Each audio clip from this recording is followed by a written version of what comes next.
Hi, it's Christine Vendel from PennLive. I'm here on Market Street in York, where there is a protest at Scott Perry's office. About 3 dozen people there. I think they were just shouting shame. But we'll walk closer and see what the speakers have to say.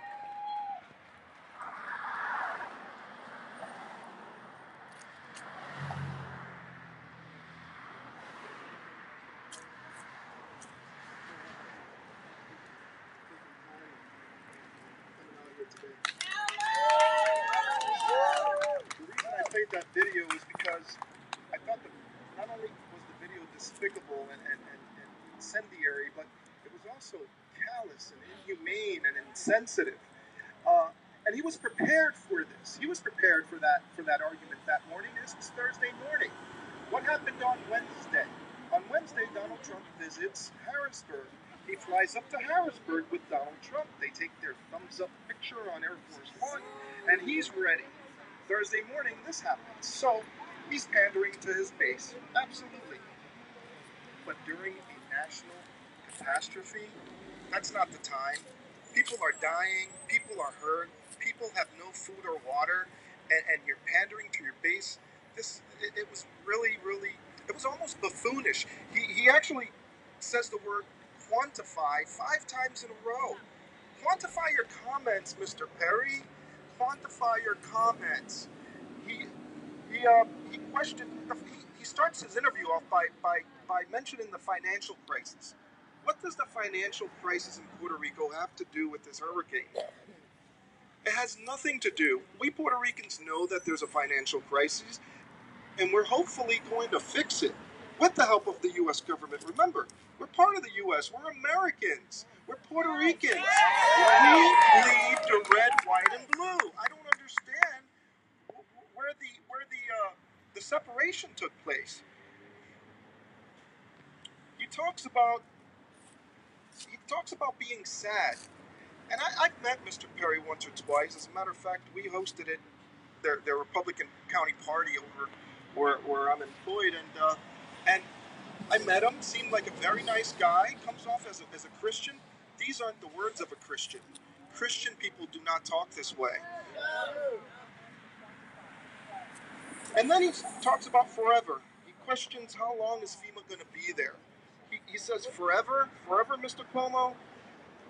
They need to be there as long as Puerto Rico gets taken care of, and the people are fed, and their water's distributed, and the country and the island is put back together. It's as simple as that. And I got a quote from George Scott today that says Michael Byrne, who's taken over the FEMA operations, has said, as a matter of fact, this came out today, that they will be there until this is resolved. And that's coming from Michael Byrne. The comments came across as inhumane and insensitive, and it was just, it tugged at my heart, and humans don't deserve this, let alone American people. In closing, I want to go over some details, some disturbing numbers that came out today.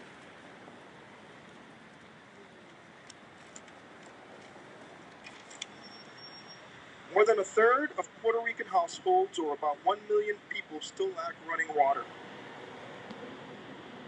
FEMA says it has distributed 23.6 million liters, or 6.2 million gallons, of bottled and bulk water in Puerto Rico. That figure includes water for hospitals and dialysis centers. These deliveries equate only to 9% of the island's drinking water equipment requirement, going by the World Health Organization's assessment that each person needs at least 2.5 liters, 2/3 of a gallon of water per day. Some residents are so desperate for drinking water, they have broken into polluted wells at industrial waste sites. The shortfall is far greater when you consider the World Health Organization also recommends 15 liters per person per day for basic cooking and hygiene needs. Dirty water ups the risks of diseases like cholera, and at least one person has died as a result of being unable to get to dialysis treatment on time.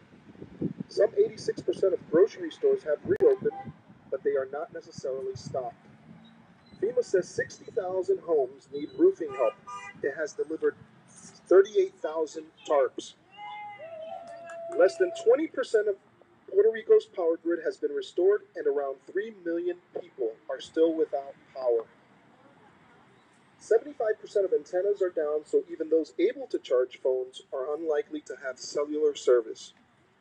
All of the island's hospitals are now up and running, with most using backup systems, but only a quarter are being supplied with power from the grid. FEMA has deployed 1,700 personnel in Puerto Rico and the U.S. Virgin Islands, which were also ravaged by Hurricane Maria. That's 900 people less than the 2,600 FEMA personnel reportedly still in Texas and Florida. But the agency told CNN that around 20,000 other federal staff and military have been deployed in response to Maria. So these are some of the details that I wanted to share with you guys. We appreciate you guys being here and supporting the Puerto Rican people and the community. Puerto Ricans we're a lively people. We love to party, and we love to, and we're the life of the party, and we're not angry people. We're not people that gets a bad rap in the community like we do. We're a fun people. We're an educated people, a working people. We're American. We're proud to be American. And nothing makes me prouder than being a Puerto Rican American. Thank you guys for being here. Well, in closing, we're going to sing the national anthem, the Star Spangled Banner. So if you can join me, please. I have a great voice.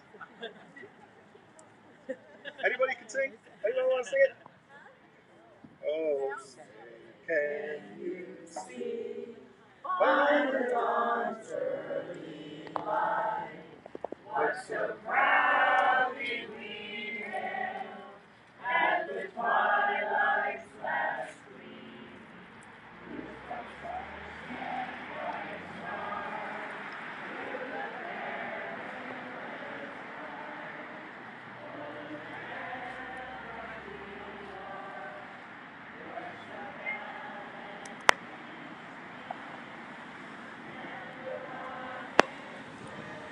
Looks like the protest is wrapping up as far as the formal remarks.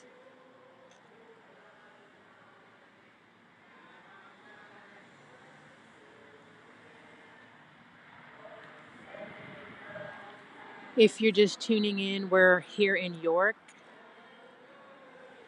off Market Street for this protest. About 36 people attended.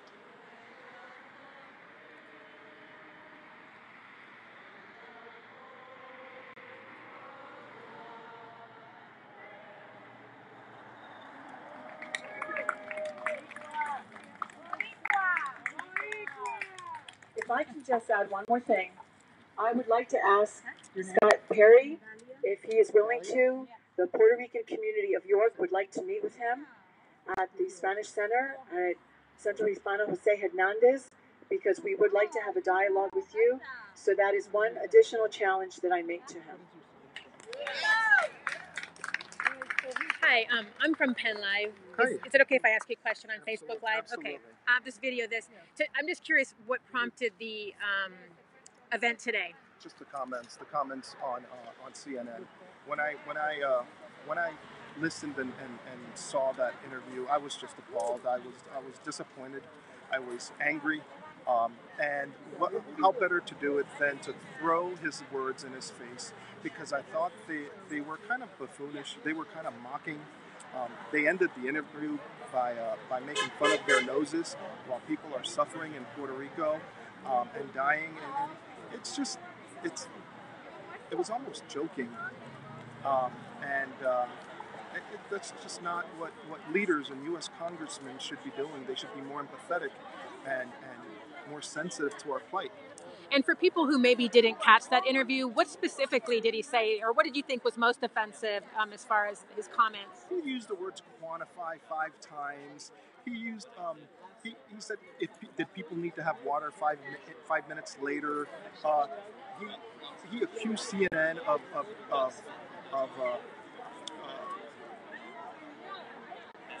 just he accused CNN of being at fault for like misquoting him or twisting it or something, spinning it. I'm sorry. So yeah, so there were quite a few things there that he said that were just really disappointing.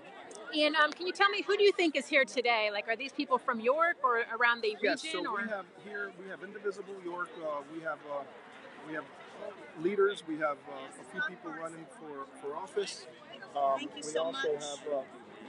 Thank you, sir. Oh, thank you very, very much. People in the Puerto Rican community. Okay, great. Well, I just wanted to get a feel for the reason behind it. And was it just planned today or yesterday? No, this was planned about the day after he made the comment. So it's been planned for about a week. Great. Okay. Oh, and tell me your name if you could. My name is Lou Rivera. Okay, and your title? Do you have like a title as far as an organization? I was just one of the coordinators of the protest. Okay, great. Thank you for talking to me. Thank you. So that's the story behind the protest here today, which is wrapping up. I think they may stand here with their signs for a little while. There were some people, drivers honking at them. One may have yelled an expletive. I wasn't certain. But we'll sign off from here for now, and thank you all for tuning in.